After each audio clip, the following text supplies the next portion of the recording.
The lounge of the Karnataka Assembly now has 15 recliner chairs for its MLAs, including 2 massage chairs.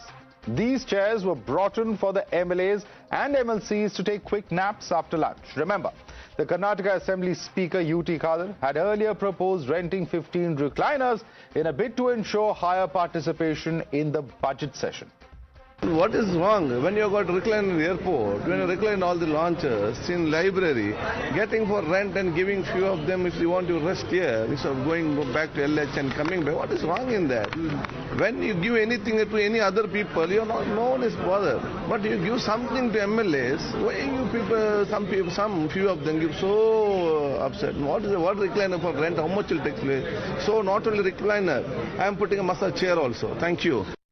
But the Congress leaders have rushed to defend the move, and let's list out the excuses. Some say MLAs are under pressure. Some cite the age of the MLAs, and some even go on to say the Speaker is just trying to ensure accountability. But the BJP slammed the Congress government for turning the Assembly into a spa for legislators. I am not sure about the recliners, nor am I sure. I am aware of the massage chairs that you are suggesting. But one thing I would like to tell about our speaker, Mr. UT Khader, is he has been relentlessly trying to ensure that MLAs are present in the assembly, participate in the assembly. He's been running the house till 12 a.m., 1 a.m. as well to ensure that people get answers from their legislators and from the government. So I'm not sure about this, but he's been on a relentless pursuit to ensure that we are all accountable. Congress party को जनता का काम नहीं करना है, इसकी मानसिकता अय्याशी करने की और शीश महल बनाने वाली मानसिकता है, जो हर इंडिया अलायंस के नेता की मानसिकता है। अरविंद केजरीवाल शीश महल बनाते हैं और कांग्रेस पार्टी कर्नाटका के अंदर मसाज वाली चेयर्स जो है वो लगाने की बात करती है। इससे यही स्पष्ट होता है कि एक तरफ जनता त्रस्त है और कांग्रेस पार्टी और उसके एमएलए और एमपीज करप्शन करके मसाज कराते हुए मस्त हैं। You're watching the News Hour at 10, debate number 3 on Times Now, Super Prime Time. For more on this, let's go right across to our guest. Joining us is Rohan Gupta, National Spokesperson of BJP. Priya Chetty Rajgopal is a prominent citizen voice from Bengaluru. With us also is Syed Asad Abbas, political analyst. Syed Asad Abbas, we're talking at a time when the state has about 6 lakh crores of debt. We're talking at a time when there has been a huge amount of pressure coming in from the guarantees, by some estimates around 60,000 crores. And our legislators want recliners, and if that wasn't bad enough, they now want massage chairs inside the assembly. Is the assembly for passing laws or for legislators to relax, Mr. Abbas? Madhav, as per what I've learned from you, as in the media, is that there are about 15 recliners which are on rent. They are not being bought on a minuscule sum with the respective vendors of the Vidhan Sauda. Why are they also, even there? As a matter of fact, also, just allow me to complete, sir. Also, as a matter of fact, this is not alone for the Congress party. This is for all the legislative parties, including Congress, JDS, and also BJP. And this is not for people like you and me, sir. This is for those who are 70, 75, 80, 90-year-old people, who are senior citizens, who are representative of the people, for them. And why? Because I tell you, one of the most important reasons, the Karnataka Speaker, Mr. UT Khader, has extended the session until 1 a.m. in the night, sir. 1 a.m. in the night. So what? These people... There are extended midnight sessions across the country. What makes Karnataka legislators so special? If they can't do the job, they should resign and sit at home and someone who's younger and fitter do the job that they've been elected for. Is this why people elect the representatives? No. To sit and sleep inside the assembly? People Utterly ridiculous. 75, 80, 90 years and above, they need recliners. So why do we have 80, 90 years if they are not fit enough to be legislators? Let them sit at home and let someone younger do the job. Sir, they've been elected for a purpose. These are people who are mine and your father's and mother's age. That is irrespective of it. The point is they are legislators. They have been elected to actually pass the laws of this country. If they are not fit enough to do it, let someone else do the job. Let's bring in Priya Chetty Rajgopal. Priya Chetty Rajgopal, it doesn't matter if they are people who are senior citizens. At the end of the day, what are the optics going out? Here you have a government which has huge amount of debt. You have huge amount of guarantees. And we want not just recliners, now we want massage chairs. What do we want next? Spas inside the assembly. I'm going to be a little contrarian on this one.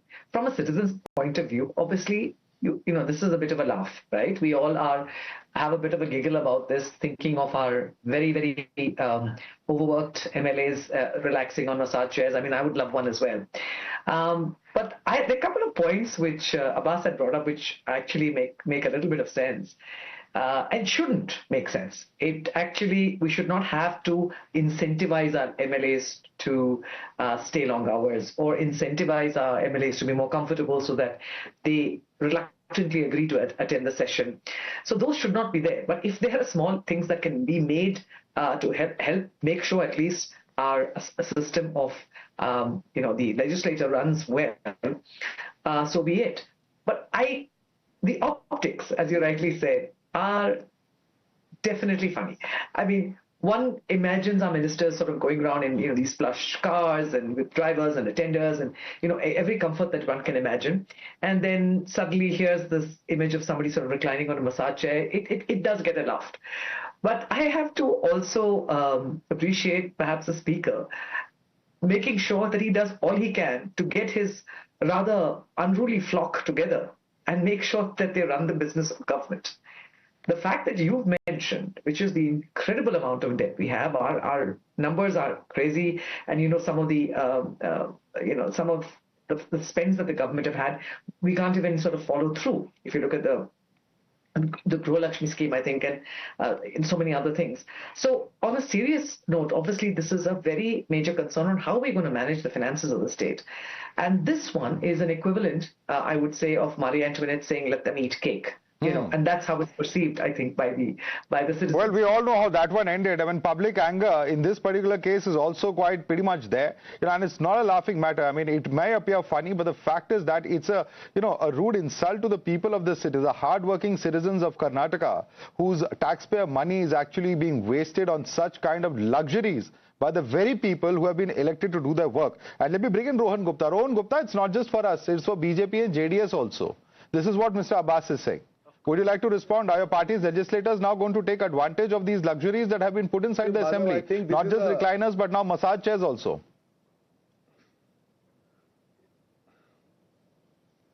It is a ridiculous argument, because this is not about massage or recline, it is about the mindset of the government. I think one of the panelists was saying to ensure to keep the flock together. It is a primary responsibility of MLAs and MPs to be there in house. They are not obliging people. If they are elected, they should know that they have to attend the house. If to make sure that they retain in house, you have to do this. It is a completely, I think this is not acceptable. And Madhav, if you remember one such incident in Himachal, in Congress government again, where samosa was searched by CID, and you can remember the whole episode. So this is the VIP mindset, VIP culture of Congress party, where they feel that the people's representative need to keep together by keeping chairs and recliners. They want to convert the Vidhan Sabha into spa. I think this is serious. Maybe symbolically it seems that it's very small amount, it is on rent, but it speaks about the mindset of a party. Due to this mindset only they are in this situation today, Madhav. These are not small things. It shows where you are coming from. They are saying that the guarantees which are given to people, every day you will find one minister or other questioning the guarantee, saying that it is burden on the exchequer of the state. And let me give you a ground reality check of these guarantees. Syed Asnabas, I'm reading out from a report that says beneficiaries of the Gruha Lakshmi scheme have not received their promised monthly 2,000 rupees for the past 3 months. This is from February this year, end of February. Similarly, additional funds for Anna Bhagya, which provides cash in lieu of 5 kgs of rice, have not been released for 5 months. This is the Karnataka Development Program report by the state's Department of Planning, Program Coordination and Statistics, which reveals that there is a shortfall in both of these schemes, and this shortfall runs into thousands of crores. I mean, this is really adding insult on injury. K.H. Muniappa, the concerned minister, has agreed to the same. He's admitted it, and he's also promised that within this month, the scheme, the guarantee will be done. Of course, 2 to 3 months there have been a lapse. But over the last 1 year in governance, more than 52,000 crore has been disbursed. Through what? Yuvanidhi, Annabhagya, Gruha Lakshmi, Gruha Jyoti, Nari Shakti. But the real duplicity and hypocrisy is, in the year 2022, Mr. Basavaraj Bommai was the Chief Minister of the Bharatiya Janata Party. Let me tell you, Rohan Gupta Saab, he brought in 2 bills. Even then, our beautiful state of Karnataka was under debt. He brought in 2 bills, which are Karnataka Minister's Salary and Allowance Bill, and also Karnataka Karnataka legislature salaries, pension and allowance bill. Respected sir, the salaries, the legislators' pensions, allowances were raised to a much higher percentage. Is it okay, sir, to do it then? Even then our state was under debt, of course.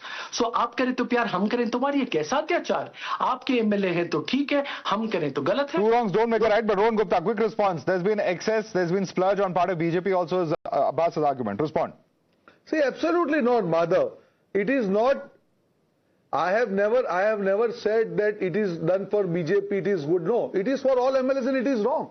I am not saying that BJP के लिए का अच्छा है. No, ये mindset की बात है. See, salaries and all these things, it depends on the scale where the state is. But these are all lavish things. This is not the basic thing which is required. A MLA has to get the salary. The spa chairs, recliner chairs are not required.